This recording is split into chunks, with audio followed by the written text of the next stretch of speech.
ان دونوں کیفیات کو جمع کر لیجئے۔ پہلی کیفیت وہ یہ احساس کہ میرے رب نے کہیں مجھے چھوڑ تو نہیں دیا، یہ تشویش، یہ اضطراب کہ عشقست و ہزار بدگمانی۔ دوسرا احساس یہ کامیاب ہو سکوں گا، اتنا بڑا بھاری بوجھ اٹھا سکوں گا، کیا یہ مشن، اس کی ذمہ داری میں ادا کر سکوں گا؟ یہ دوسری تشویش ہے، اور اس میں ہمت کا کچھ جواب دے جانا، جیسے کہ نیورستینیا کا لفظ میں نے استعمال کیا۔ ان دونوں کیفیات کو جمع کیجئے تو اب صوفیاء کی ایک اصطلاح کے حوالے سے بات سمجھ میں آئے گی۔ قبض کی کیفیت،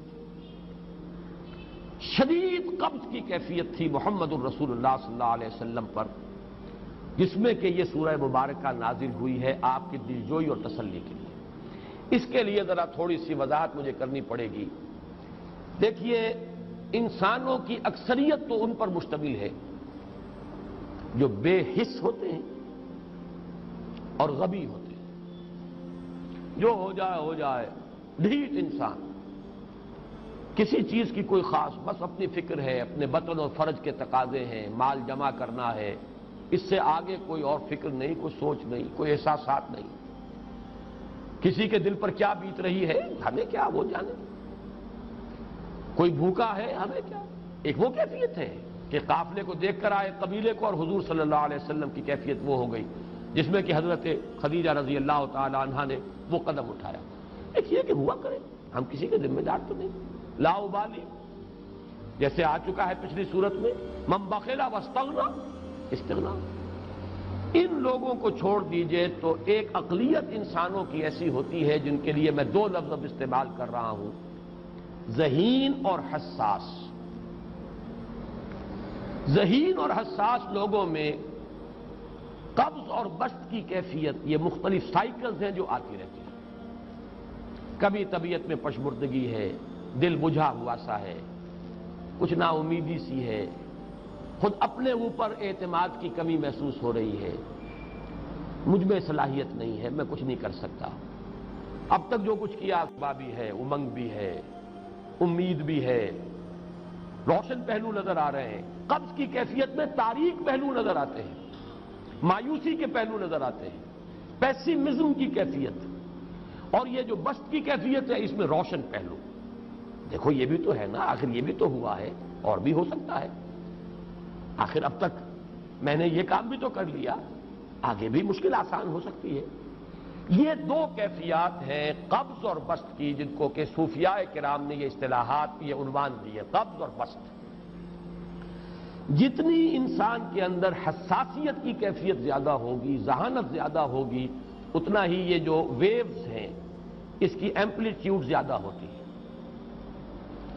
کم ذہین انسان ہے، کم حساس ہے، آئیں گے تو صحیح ہے، لیکن یہ کہ وہ ویو جو ہے اس کا ایمپلیٹیوڈ جو ہے اس کے اندر اوپر اور نیچے کی کیفیت زیادہ نہیں ہوگی۔ لیکن جتنا یہ معاملہ بڑھتا ہے، یہ جو ویو ہے اس کے ایمپلیٹیوڈ بڑھتا چلا جاتا ہے۔ لیکن نارمل انسان کا معاملہ یہ ہے کہ یہ حدود کے اندر رہے، اسی کی ایک کیفیت جو ہے ایب نارمل جب ہو جاتا ہے، یہی ہے جو جدید ہماری جو سائیکولوجیکل میڈیسن ہے اس میں اسے مینیکس ڈپریسو سائیکوسس کہا جاتا ہے۔ مایوسی ہوئی تو اتنی ہوئی کہ جیسے کمر ٹوٹ کر رہ گئی، اور اسی ڈپریشن میں ہوتی ہیں خودکشیاں، خودکشی کر جاتا ہے، ڈپریشن۔ کچھ روشن پہلو نظر ہی نہیں آ رہا، کوئی امید کا پہلو نظر ہی نہیں آ رہا، کوئی صورت نظر نہیں آتی، کوئی امید بر نہیں آتی، کس طرف جاؤں، کدھر دیکھوں، کسے آواز دوں، اے ہجوم نامرادی، دل بہت گھبرائے ہیں۔ اور جب آدمی محسوس کرتا I can't face these realities, he commits suicide۔ یہ اور جب کیفیت ہوتی ہے انشراح کی تو آدمی خوب بھاگ رہا ہے، دوڑ رہا ہے، امنگ ہے، محنت ہے، دوڑ رہا ہے، امیدیں ہیں، اب ہر چیز کا روشن پہلو نظر آ رہا ہے۔ عجیب ہے یہ۔ اصل میں مجھے کچھ تجربہ بھی ہوا ہے، ہمارے خاندان میں بھی یہ مرض موجود رہا۔ میرے والد مرحوم کافی طویل عرصے اس مینیک ڈپریسو سائیکوسس کے مریض رہے۔ کچھ ہوتا ہے یہ معاملہ، ویسے بھی شاید ہمارا خاندان جو ہے اس کیٹیگری میں آتا ہے جس میں ذہانت نسبتاً کچھ زیادہ ہے، حساسیت بھی نسبتاً کچھ زیادہ ہے۔ یہ دوسری بات ہے کہ کوئی شخص جو ہے یہ فلسفے کے طور پر اختیار کر لے کہ اپنے آپ کو ڈھیٹ بنا لینا ہے، یہ فلسفہ بھی بن سکتا ہے، لیکن یہ ہے کہ اگر آدمی چھوڑ دے اپنی طبیعت کو تو یہ دونوں کیفیات آتی ہیں۔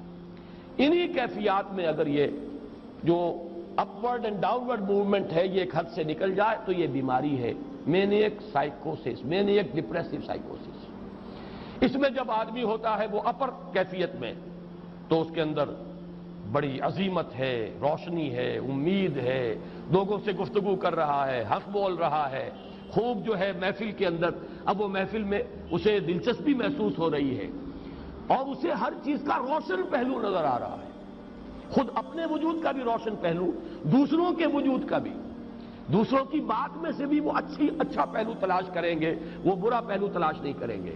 جب دوسری کیفیت ہے ڈپریشن کی، ہر ایک کی بات میں کوئی برائی نظر آئے گی، کوئی اس کی نیت کا فطور ہے، کوئی فساد ہے، کوئی یہ جو ہے بدنیتی کے ساتھ یہ بات کر رہا ہے، کوئی خیر کہیں ہے ہی نہیں، برائی ہی برائی ہے، مایوسی ہی مایوسی ہے، بدلی ہی بدلی ہے۔ یہ ہے در حقیقت وہ کیفیت، اس کو غالب نے بہترین انداز میں تعبیر کیا ہے۔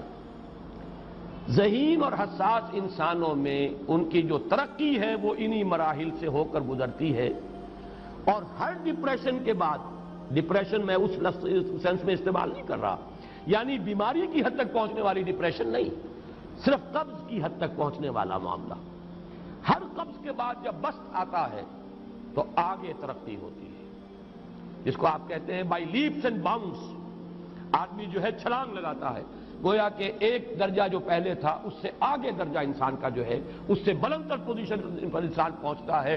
ہر قبض کے بعد جو نیا بست آتا ہے وہ ایک نئی کیفیت، نئی شان، نئی بلندی، نئی رفعت لے کر آتا ہے۔ اس کو غالب نے تعبیر کیا ہے بہت خوبصورت انداز ہے، رکتی ہے میری طبع تو ہوتی ہے رواں اور، یعنی شاعر بھی کبھی ایسا وقت آتا ہے شعر جو ہے اس پر نازل ہی نہیں ہو رہا، شعر نہیں کہہ پا رہا، طبیعت میں رکاوٹ سی ہے، بندش سی ہو گئی ہے، کوئی کلام موضوع ہو ہی نہیں رہا، لیکن پھر جب یہ کیفیت جو ہے بدلتی ہے اور جب پھر بست کی کیفیت آتی ہے، رکتی ہے میری طبع تو ہوتی ہے رواں اور، پھر اس کے اندر ایک جولانی نئی ایک کیفیت جو ہے انشراح کی، وہ ایک بالکل نئی کیفیت، نئی شان کے ساتھ۔ یہ ہے وہ معاملہ جو ان آیات مبارکہ کے پس منظر میں ہے۔ اسی لیے اب میں آپ کو اس کا حوالہ دے رہا ہوں، تفسیر مظہری میں قاضی ثناء اللہ پانی پتی رحمۃ اللہ علیہ نے بہت عمدہ بات فرمائی ہے کہ حالت قبض اگر کسی شخص پر طاری ہو تو اس حال میں اکسیر کا درجہ رکھتی ہے یہ سورہ مبارکہ، اس لیے کہ یہ نازل ہوئی ہے محمد الرسول اللہ صلی اللہ علیہ وسلم پر اسی حالت قبض میں۔